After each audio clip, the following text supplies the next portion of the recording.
النهاردة هنتكلم عن حكم قضائي ضخم ضد جوجل. هيئة محلفين في كاليفورنيا قررت إن الشركة لازم تدفع حوالي 13 مليون دولار بعد ما لقوا إنها استخدمت بيانات مستخدمي أندرويد دون موافقتهم وتأثروا بسبب استهلاك بيانات شبكات المحمول.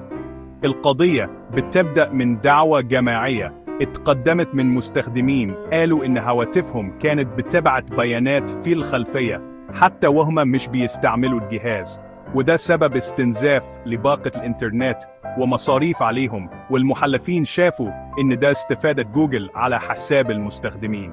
جوجل من ناحيتها أعلنت إنها ناوية تستأنف الحكم وإنها مش متفقة مع قرار المحكمة، وبتقول إن بعض الوظائف دي مرتبطة بخدمات أساسية في الأندرويد، وإن التفسير القانوني للمحلفين كان غير دقيق.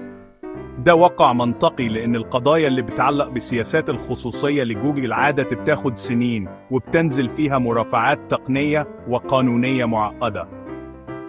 الخلاصة العملية للمستخدمين بسيطة وواضحة. الحكم ده يؤكد نقطتين مهمين. الأولى إن الشركات الكبيرة ممكن تتحمل مسؤولية لو استخدمت بياناتك بطريقة ما اتفقتوش عليها. والتانية إن مسألة التحكم في الخصوصية والإعدادات على موبايلك مش مجرد كلام تقني، ده ليه تأثير مادي حقيقي على فاتورة الإنترنت وخصوصيتك.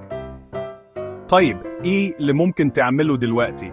فعل إعدادات الخصوصية اللي عندك، راجع إعدادات Web and App Activity و Missions في تليفونك، وفكر تستخدم خطة بيانات مناسبة أو واي فاي محمي وقت الاستخدام. لو عندك شك إنك من ضمن المدعين في القضية دي، تابع الاختيارات الرسمية للصفقات أو التعويضات اللي هتطلع من الموقع الرسمي للدعوة. في الآخر، الحكم ده بيبقى تذكير مهم.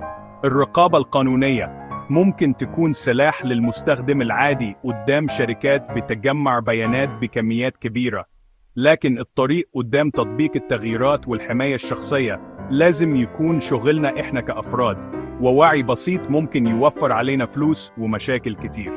لو حابب فيديو يشرح بالخطوات إزاي تراجع إعدادات الخصوصية على أندرويد 11 دوس لايك واشترك في القناة وفعل الجرس.